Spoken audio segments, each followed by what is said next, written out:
Sia nulis lagu Chandelier yang terdengar indah banget, tapi sebenarnya Besti, ini nyimpen luka yang dalam. Besti, Chandelier bukan tentang pesta dan minum-minum. Sebenarnya lagu ini adalah jeritan orang yang lagi lari dari rasa sakit.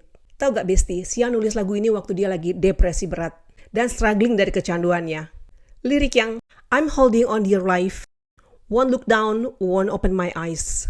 Itu bukan puitis Besti, tapi gambaran orang yang udah capek hidup tapi nggak bisa pura-pura berhenti bahagia. Nah makanya Besti, di video klipnya dia pakai penari kecil karena dia mau nunjukin kita bisa aja dewasa, tapi jiwa kita masih bocil yang kesepian. So Besti, next time lu dengerin Chandelier, lu dengerin lebih dalam deh.